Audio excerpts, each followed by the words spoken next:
Praise the lord. హెబ్రీయులకు రాసిన పత్రిక 11వ అధ్యాయము 4వ వచనం. విశ్వాసమును బట్టి హేబేలు కయ్యను కంటే శ్రేష్టమైన బలి దేవునికి అర్పించెను. వాక్య భాగము హేబేలు అర్పణను కయ్యను అర్పణ కంటే శ్రేష్టమైనది అనేసి సెలవిస్తూ ఉంటున్నది. అది ఎందుకు అనేసి చూద్దాము. ఆది కాండము 4వ అధ్యాయము 3 నుంచి 4. కొంతకాలమైన తర్వాత కయీను పొలము పంటలు కొంత యెహోవాకు అర్పణగా తెచ్చెను. హేబేలు కూడా తన మందలో తొలిచూలున పుట్టిన వాటిలో క్రొవ్విన వాటిని కొన్ని తెచ్చెను.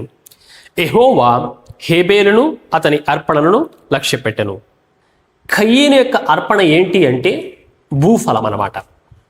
కానీ హేబేలు యొక్క అర్పణ ఏంటి అంటే అది మందలో తొలిచూలు అనేసి వాక్య భాగంలో చూస్తుంటున్నాం అనమాట. అంటే హేబేలు అర్పణలో మనకు రక్తము కనిపిస్తూ ఉంది, కయ్యను అర్పణలో ఆ రక్తము లేదనమాట. అందుకనేసి హేబేలు యొక్క అర్పణ కయ్యను యొక్క అర్పణ కంటే శ్రేష్టమైనది అనేసి వాక్య భాగము సెలవిస్తూ ఉంటున్నది.